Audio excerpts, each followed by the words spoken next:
Assalamualaikum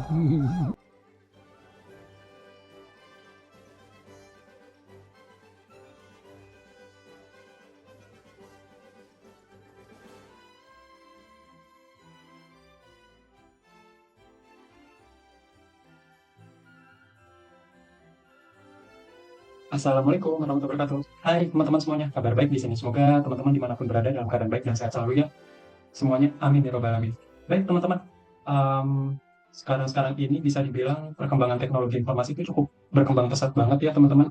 Bisa dibilang di semua sektor ataupun di semua lini kehidupan ini cukup bisa dikaitkan dengan perkembangan teknologi informasi. Salah satunya juga di lembaga keuangan ya teman-teman. Lembaga keuangan juga di sini berperan penting juga di sini itu untuk teknologi informasi untuk kelancaran aktivitas-aktivitasnya.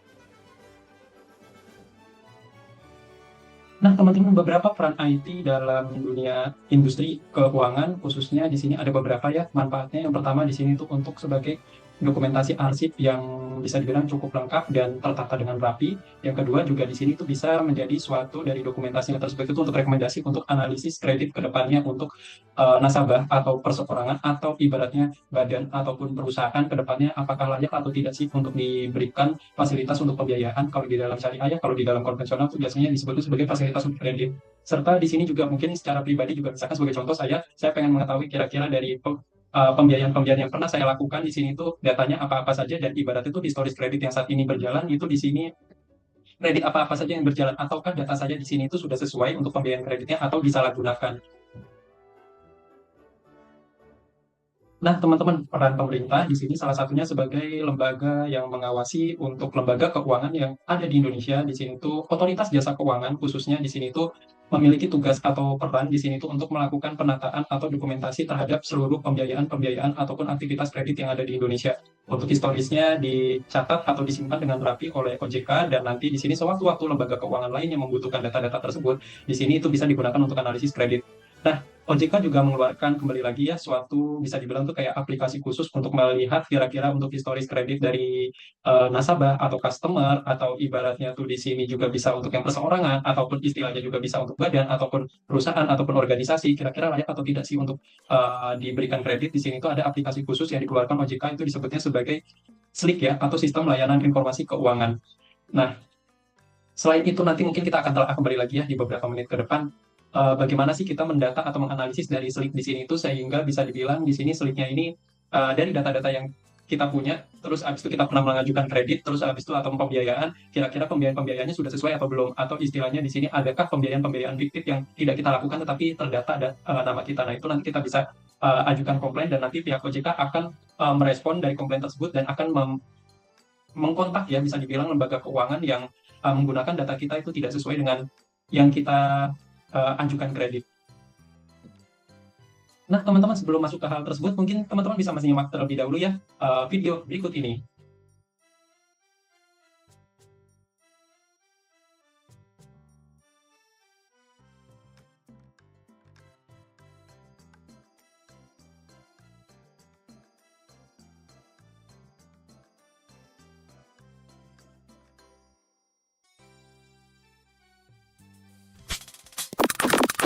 Halo Sobat OJK, tahukah Anda apa itu SLIK?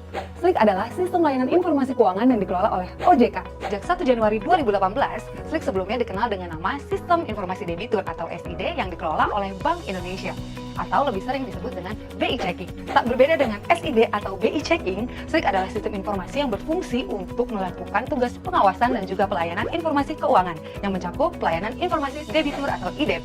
Jadi, SLIK adalah sistem layanannya, sedangkan IDEP adalah lembaran hasil pencarian pada SLIK yang mencakup informasi debitur, fasilitas penyediaan dana, penjamin, agunan, pengurus dan juga pemilik, serta keuangan debitur. Peralihan SID menjadi SLIK dilakukan agar akses terhadap IDEP menjadi lebih luas. Karena bila sebelumnya akses mengenai IDEP hanya dapat dilakukan oleh dua lembaga keuangan saja, yaitu lembaga bank dan juga lembaga pembiayaan, kali ini dengan adanya SLIK tidak hanya kedua lembaga tersebut yang bisa mengakses IDEP, tapi lembaga keuangan yang berstatus non-bank juga dapat memiliki akses ke IDEP. Selain itu, lembaga-lembaga yang sudah memiliki akses juga memiliki kewajiban untuk melaporkan data debitur ke dalam SLIK. Laporan debitur juga selalu update karena pelapor wajib menyampaikan laporan debitur secara bulanan, paling lambat tanggal 12 pada bulan berikutnya setelah laporan debitur. Dengan terintegrasinya SLIK diharapkan proses pengajuan pinjaman menjadi lebih mudah.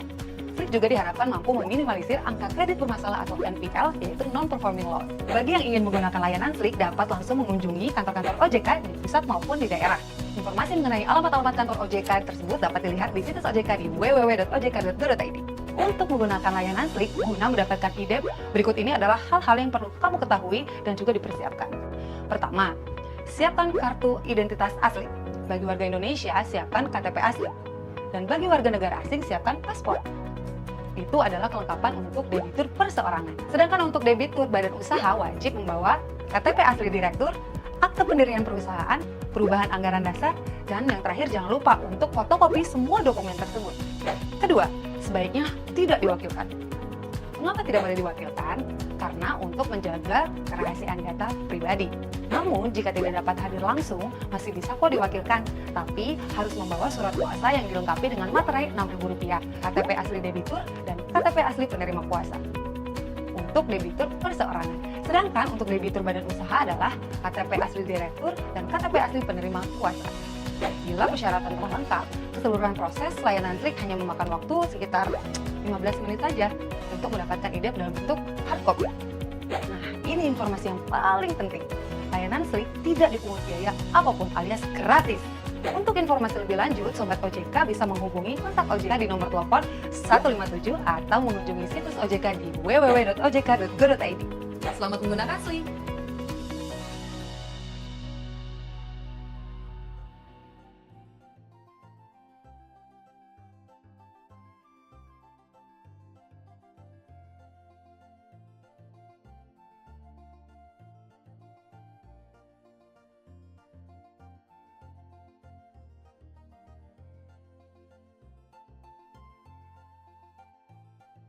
Nah, teman-teman, bagaimana sudah memahami kan peran dari OJK serta dari aplikasi sistem layanan informasi keuangan ya atau Slik yang dikeluarkan OJK, fungsi atau perannya untuk apa? Nah, pada konten kita kali ini selanjutnya di sini kita akan coba langsung ya teman-teman terkait bagaimana sih dari data teman-teman di sini itu ibaratnya tuh data-data yang telah teman-teman gunakan di sini itu kira-kira data yang teman-teman punya dari data-data identitas teman-teman di sini apakah sudah sesuai atau belum sih ibaratnya tuh untuk pembiayaan atau kredit yang telah teman-teman lakukan atau ibaratnya itu data teman-teman aman atau tidak sih dari bisa dibilang di dunia maya takutnya disalahgunakan oleh orang lain. Nah, teman-teman bisa membuka kembali lagi ya halaman website berikut.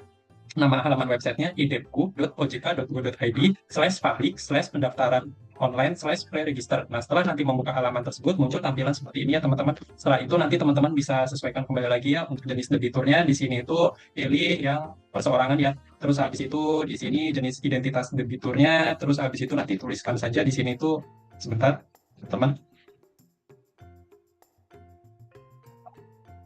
Sorry teman-teman harus ketik terlebih dahulu di bagian kewarganegaraan, pilih warga negara Indonesia ya, terus habis itu baru nanti diklik di bagian debiturnya, gunakan data nomor KTP ya, terus masukkan nomor KTP teman-teman. Nah, setelah nanti dimasukkan nomor KTP teman-teman, terus masukkan kembali lagi kode captcha-nya ya, atau kode keamanannya di sini itu sesuai dengan nanti di tampilan halaman data teman-teman. Oh iya, sebagaimana untuk informasi teman-teman untuk data ini semuanya itu membutuhkan waktu paling cepat banget itu sekitaran 10 sampai 14 hari kerja ya. So, jadi nanti silakan diisi dengan datanya yang lengkap. Nanti di tahapan selanjutnya itu ada data-data email. Nah, nanti habis itu biasanya nanti setelah data-data tersebut seluruhnya lengkap, nah nanti di email itu akan ada informasi atau berisi terkait mengenai bisa dibilang tuh untuk data terkait mengenai hasil dari aplikasi Slik atau ibaratnya itu dari aplikasi IDEP, kira-kira data-data pembiayaan yang telah kita lakukan itu pembiayaan apa saja.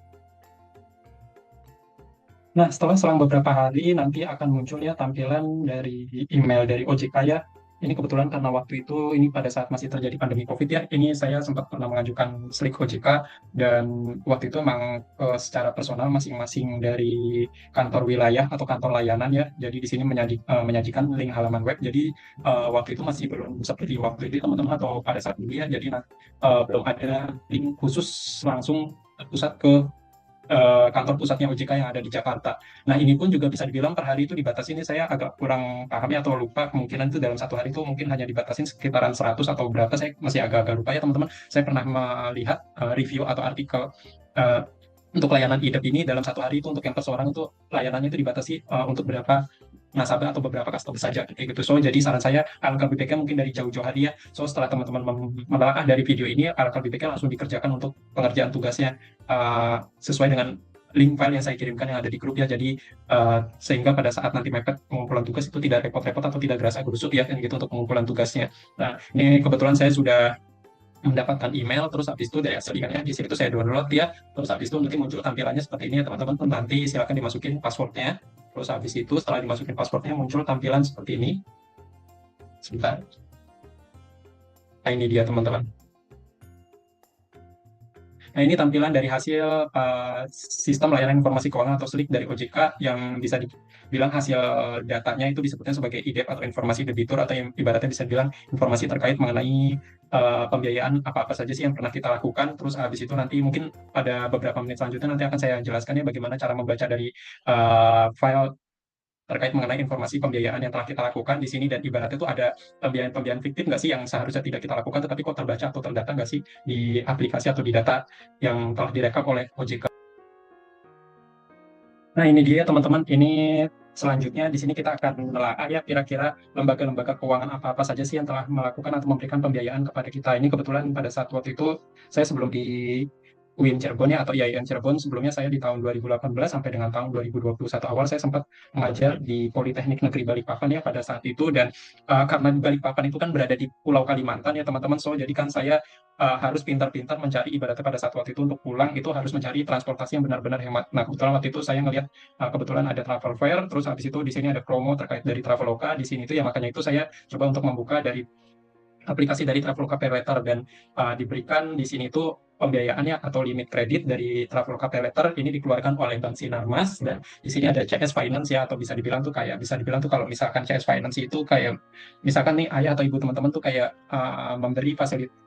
membeli motor dengan kredit. Nah, itu kan pasti biasanya kan ada leasing ya, atau orang yang atau lembaga yang memberikan fasilitas pinjaman kredit kan ya, kan kayak gitu. Nah, ini hampir sama CS Finance itu seperti itu. Nah, jadi di sini data-data kalian kan kayak gitu, terus habis itu ada lembaga banget yang memberikan fasilitas pembiayaan kredit kan kayak gitu. Dan selain itu juga saya sempat kebetulan waktu itu juga memiliki rekening bank BTN ya, bank BTPN. Nah, terus habis itu dari bank BTPN di sini kan biasanya tuh nanti ada kayak fasilitas penawaran kredit juga kan gitu. Nah, itu juga saya iseng-iseng saya coba buka aja, jadi kalau suatu waktu saya butuh nanti saya bisa memanfaatkan hal tersebut seperti itu.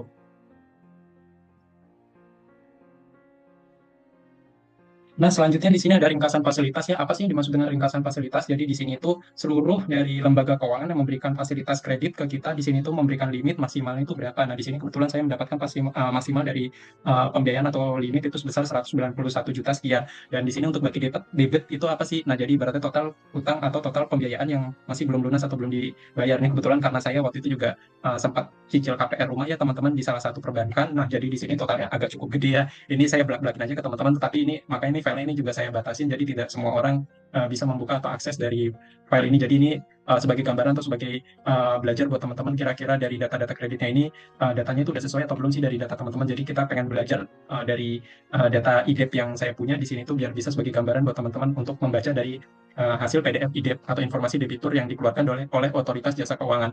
Nah, ini kan tadi saya sempat bilang ya teman-teman, waktu itu saya sempat promo dari Traveloka Pay Later, terus habis itu di sini itu saya membeli tiket pesawat waktu itu dalam keadaan promo. Ini kebetulan waktu itu keadaan promonya itu di harga Rp1.165.920. Ini sebenarnya kalau waktu itu normalnya itu bisa sekitaran Rp1.900.000. Nah, maka itu karena saya mikir selisihnya lumayan banyak banget tuh kan ya, ibaratnya sekitaran 800.000 sekian lebih kan gitu. Nah, makanya dari itu ya saya tertarik, makanya ya sudah saya manfaatkan program ini. Waktu itu saya menggunakan cicilan 0%. Nah, perhatiin banget ya teman-teman, saat pembiayaan atau kredit itu biasanya mungkin bisa dibilang mungkin ada yang memberikan pembiayaan 2% per bulan, 3% per bulan. Nah, ini teliti kembali lagi dari syarat dan ketentuannya. Nah, itu hitung dalam setahun ya teman-teman. Nah, ini kebetulan waktu itu kalau misalkan saya ibarat itu terlambat dalam melakukan pembayaran, di sini itu misalkan nih saya harusnya melakukan pembayaran tanggal 10. Nah, sedangkan saya terlambat, misalkan saya baru membayar tanggal 12. Nah, ini nanti tentunya cicilan 0% saya itu udah tidak berlaku, dan tentunya nanti di sini akan dikenakan biaya atau bunga yang berjalan sesuai dengan ketentuan pada saat bulan tersebut. Nah, untuk bulan berikutnya nanti kemungkinan di sini itu ibaratnya baru nanti akan diberikan cicilan 0% kembali lagi kalau misalkan kita pembayarannya tepat waktu ya, teman-teman. Nah, ini dalam satu tahunnya itu saya dikenakan bunganya itu sebesar 41,88%. Tetapi karena waktu itu saya tertarik, kenapa? Karena bisa dibilang harga tiketnya lebih murah jika dibandingkan dengan beli tiket reguler. Terus habis itu juga di sini juga ibaratnya diberikan fasilitas promo berupa cicilan 0% selama 3 bulan, kalau nggak salah, saya agak lupa juga. Nah, makanya saya tertarik terhadap hal tersebut kan kayak gitu. Nah, di sini juga nanti bakalan dilihat ya teman-teman. Kalau misalkan ibaratnya tuh di sini masih ada cicilan, biasanya nanti di sini tuh bakalan ada kelihatan bisa dibilang tuh kualitas kredit. Nah, apa sih yang dimaksud kualitas kredit? Oh ya, saya harus di sini juga ada ya tulisan kualitas kredit. Nah, ini kalau ada kualitas di sini itu berarti maksudnya itu kredit kita itu masuknya kategori apa sih? Dan di sini bulan data itu bulan lembaga keuangan baik itu perbankan, lembaga kredit ataupun lembaga pembiayaan lainnya yang memberikan fasilitas kredit ke kita itu terakhir mengupdate datanya ke OJK itu kapan? Ini kebetulan update OJK ke OJK-nya itu di bulan Juni tahun 2020 untuk beberapa lembaga keuangan. Nah, ini untuk kualitas kreditnya itu di sini ini sedikit kita belajar juga ya terkait mengenai ini harusnya mahasiswa dari perbankan ya, tetapi seenggaknya ini sebagai gambaran juga buat teman-teman ibaratnya buat tahu. So, jadi takutnya data yang teman-teman di sini tuh disalahgunakan atau tidak sih oleh lembaga atau pihak lain. Nah, di sini untuk kualitas kredit itu biasa disebutnya sebagai kolektibilitas ya teman-teman. Nah, untuk kualitas kredit itu terbagi menjadi 5, ada yang kategori 1 yang dimasuk sebagai kategori lancar. Nah, ini untuk nasabah yang membayar pokok sama bunganya itu tepat waktu. Jadi di sini bisa dibilang nggak ada tunggakan sama sekali. Dan sedangkan kalau yang kategori 2 di sini tuh dalam perhatian khusus di sini tuh ada keterlambatan pembayaran. Nah, di sini tuh keterlambatan pembayarannya tuh antara 1 hari sampai dengan 90 hari untuk yang kategori 2. Nah, ini yang udah masuk yang kategori 3, 4, 5 ini yang udah benar-benar bisa dibilang ini udah mulai masuk perhatian oleh lembaga keuangan ya, baik itu perbankan ataupun lembaga kredit lainnya di sini tuh bakalan di blacklist kan kayak gitu. Jadi untuk yang kategori 3 ini yang kesulitan pembayaran untuk hutangnya itu antara 91 sampai 120 hari, sedangkan untuk yang kategori diragukan atau macet di sini tuh yang bisa dibilang udah diberikan penawaran untuk nasabah yang melakukan kredit di sini mau dibayar dengan tenor yang diperpanjang, tetapi di sini tuh agar cicilannya lebih kecil atau ibaratnya tuh di sini tuh jaminan atau kolateralnya di sini tuh akan dijual kan. Kalau misalkan ibaratnya dia nggak mau jaminannya itu dijual, akhirnya mau nggak mau ibaratnya tuh cicilan kreditnya itu akhirnya ya harusnya tadi misalkan 12 bulan diperpanjang jadi mungkin misalkan sekitar 18 bulan atau 24 bulan kan kayak gitu. Jadi kan cicilannya agak lebih ringan dan orang tersebut mampu untuk membayar. Jadi kan nanti ibaratnya orang tersebut itu tidak masuk ke kategori kredit bermasalah yang di kategori 4 ya, nanti mungkin bisa berubah kembali lagi masuk ke kategori 1. Nah, itu kalau misalkan diambil opsinya seperti itu. Tapi kalau misalkan opsinya di sini dia tidak sanggup membayar, nah maka dari itu nanti dia akan masukkan ke dalam kategori diragukan ataupun macet. Nah, ini hati-hati banget ya teman-teman, ibaratnya untuk kategori kualitas kredit di sini juga. Kenapa? So, bisa dibilang untuk beberapa perusahaan juga di sini akan melihat juga ya dari data OJK atau data sistem layanan informasi keuangan dari pembiayaan yang pernah teman-teman lakukan. Jangan sampai ibaratnya tuh jadi ini teman-teman mumpung sekarang masih kuliah, kalau misalkan pernah ada cicilan atau pembiayaan masih bermasalah, segera diselesaikan saat ini. Jadi so diharapkan yang 2 tahun atau 3 tahun ke depan setelah teman-teman lulus nanti pada saat melamar kerja tidak ada kendala kembali lagi ya teman-teman. Soalnya pada saat melamar kerja ini juga biasanya nanti bakalan jadi perhatian juga oleh para tim rekrutmennya di setiap masing-masing perusahaan yang kita apply lamaran pekerjaannya. Nah, untuk yang kategori 4 di sini tuh yang utangnya kategorinya 121 hari sampai 180 hari. Sedangkan kalau untuk yang kategori 5 yang benar-benar macet ini yang udah 180 hari tidak sanggup untuk membayar atau bisa dibilang sekitar 6 bulanan lebih lah seperti itu teman-teman. Nah, itu tadi ya teman-teman, ini lama saya waktu itu saya pernah memiliki fasilitas kredit. Nah, kalau misalkan teman-teman memiliki fasilitas kredit terus habis itu masih memiliki cicilan, nah nanti biasanya di sini tuh bakalan kelihatan terakhir pembayaran kapan, dan ibaratnya tuh nanti di sini kalau misalkan tadi sebagai contoh ada kategorinya masuk kategori 3 atau ibaratnya kategori 2 jumlah hari tunggakannya nanti di sini juga bakalan kebaca. Nah, kalau misalkan ini semuanya benar-benar kosong berarti tandanya untuk pembiayaan atau kredit saya di sini tuh untuk yang di lembaga keuangan ini tuh sudah lunas seperti itu teman-teman.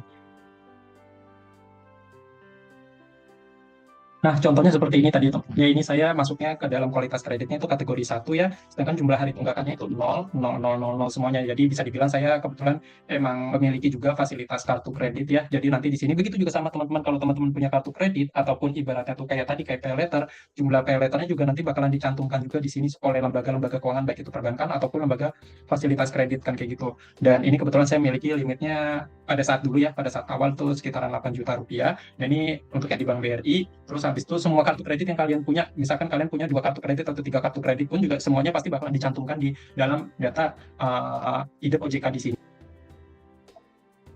Nah, ini kebetulan saya diberikan limit sebesar 8 juta, tetapi pada bulan berjalan ini saya belum pernah menggunakan kartu kredit pada saat waktu tahun 2022 itu, jadi fasilitas pembiayaannya itu masih sebesar 0 rupiah, seperti itu.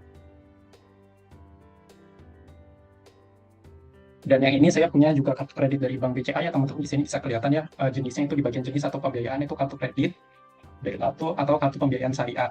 tanggal dimiliki kartu kreditnya, terus tanggal berakhir kartu kreditnya juga nanti biasanya bakal kelihatan juga di sini. Nah, biasanya nanti sebelum jatuh tempo atau kartu kreditnya itu masa berlakunya berakhir, biasanya nanti bakalan ditawarin kembali lagi sih sama bank, kira-kira akan diperpanjang kembali lagi nggak sih untuk fasilitas kartu kreditnya. Nah, nanti kalau misalkan diperpanjang, tentunya nanti masa jatuh temponya juga pasti bakalan diperpanjang juga oleh lembaga keuangan. Nah, ini untuk suku bunganya nih, kebetulan kayaknya sama BCA-nya belum diupdate ya, ini harusnya suku bunga per bulan. Kalau misalkan saya melakukan pembayaran itu terlambat, tetapi kalau tidak terlambat ya biasanya tergantung sih pada saat bank tersebut itu lagi promosi smart, apakah ada cicilan 0% selama berapa bulan atau bagaimana kan kayak gitu. Nah, kebetulan saya waktu itu pada saat awal di tahun 2022 memiliki limit sebesar 5 juta rupiah, namun waktu itu saya sudah gunakan untuk transaksi untuk belanja dan keperluan lain-lainnya itu sebesar 2.500.000. Ini juga bakal terrecord juga di sini seperti itu. Nah, ini juga penting banget buat teman-teman kalau memiliki cicilan kartu kredit ataupun lain-lainnya, bayar tepat waktunya dan ibaratnya itu seluruh tagihan-tagihannya jangan sampai terlambat ya. Atau ibaratnya dibayar hanya minimum payment-nya aja. Misalkan minimum pembayarannya ini kan sebagai contoh, misalkan di bulan berjalan saya memiliki tagihan sebesar 1.537.000, misalkan minimal pembayarannya 1 juta. Jangan dilakukan pembayaran cuma 1 juta doang. Nah, berarti kan ini kan kalau 1 juta berarti kan saya masih punya tunggakan ke bank BCA itu sebesar 1.537.500 rupiah sekian kan. Nah, ini nanti pasti bakalan dihitung besaran bunganya. Nah, besaran bunga yang dihitung itu bukan dari selisihnya, tetapi dihitungnya dari total pembiayaan atau total kredit yang ibaratnya tuh teman-teman udah lakukan pembayaran, yang teman-teman lakukan transaksi kayak gitu ya. Walaupun udah dilakukan pembayaran sebagian, yang dihitung untuk bunganya itu bukan dari selisih tetapi dari nilai pokok awalnya. Nah, ini penting banget, jangan sampai nanti misalkan teman-teman memiliki kartu kredit, nah terus jangan sampai nanti di sini tuh ibaratnya tuh terjadi kendala memiliki bunga yang cukup tinggi dikarenakan hanya membayar tadi minimum payment saja. Nah, ini dilihat juga ya, ini ada kelihatan frekuensi perpanjangan kredit. Kalau misalkan saya kayak tadi ibaratnya pada 1 Februari 2026 saya ditawarin perpanjangan lagi atau tidak. Kalau misalkan saya mau perpanjang ya nanti di sini bakalan diupdate kembali lagi udah berapa kali melakukan perpanjangan juga. Oke, itu tadi aja teman-teman, sedikit overview bagaimana untuk membaca dari data IDEP ya, atau instruksi debitur yang telah dikeluarkan oleh Otoritas Jasa Keuangan atau OJK, yang biasa dikenal SLIK OJK IDEP. Jadi ibaratnya tuh nanti data-data pembiayaan yang pernah kita lakukan itu datanya apa-apa aja, sudah sesuai atau belum. Kalau ada yang belum sesuai nanti silakan dilaporkan ke OJK. OJK nanti akan meneruskan ke lembaga keuangan yang bermasalah tersebut dengan data yang kita miliki. Oke, demikian teman-teman, semoga menjadi wawasan atau gambaran untuk teman-teman semuanya, dan bisa untuk waspada juga untuk data-data teman-teman di sini sudah sesuai atau belum data-datanya. Terima kasih, selamat beraktivitas kembali lagi. Wassalamualaikum warahmatullahi wabarakatuh.